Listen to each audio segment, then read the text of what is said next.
Okay, what's up, rookie trades? So this week didn't seem to be like the best week to be in the stock market unless you're a buyer. It seems like no matter where you go, it was bleeding a ton. However, I find our Canadian banks did pretty good this week actually. So had me thinking, maybe I should make a video about the best way to invest in our Canadian banks. So this is what we're going to talk about here today. Very quickly, I'm going to show you the top 3 ETFs you can invest in Canada to get exposure to the banks, from most conservative to a little bit more risky, which would be also from least amount of dividends to maximum dividends. So in this video, we're going to be specifically talking about Canadian banks ETFs. So ETFs that carry Canadian banks. And if you don't know what an ETF is, you could always check this video out, just kind of giving you a little breakdown of that, okay? So the first ETF to consider is ZEB, okay? ZEB has a 3.52% dividend. ZEB carries Canada top 6 banks, or I guess our only 6 banks that I know of. BMO, TD, RBC, Scotia, CIBC, National Bank of Canada. So all of those banks are carried in that ETF. It has an equal weight of about 16.5% thereabout in each of those banks. So instead of you trying to figure out which bank is the winner bank, which bank is going to give more dividends, which bank is going to perform better, which bank is going to, you don't have to worry about that headache. If you would, the number 2 ETF is ZWB.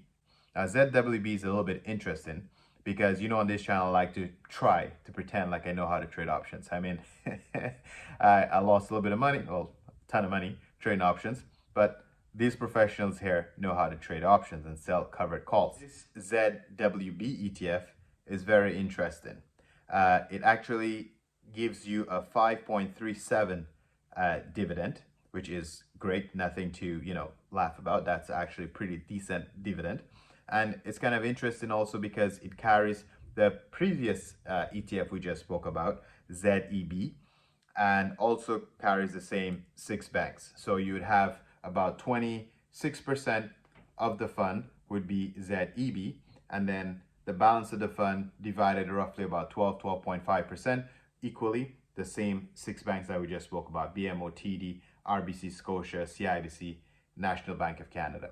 So that one, you get in one ETF within the ETF, you get the 6 banks, and the interesting thing that they do that causes you to get 5.37% dividend instead of the 3.52 of the other one is because they sell covered calls. They sell covered calls within that ETF as well. So you have the bank stocks and you got the ETFs. And the last one is CIC. CIC pays a massive 8.38% dividend.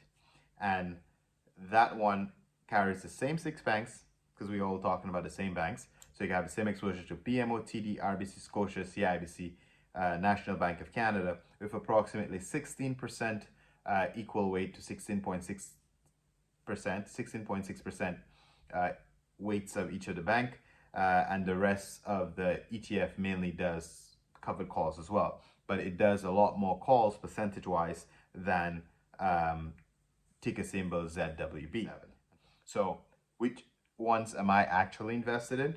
I'm actually invested in the last 2, ZWB, and the reason why I choose ZWB over ZEB, because I figure when I buy ZWB, I already have exposure to ZEB anyway because it's within the ETF. So that's kind of getting 2 in 1.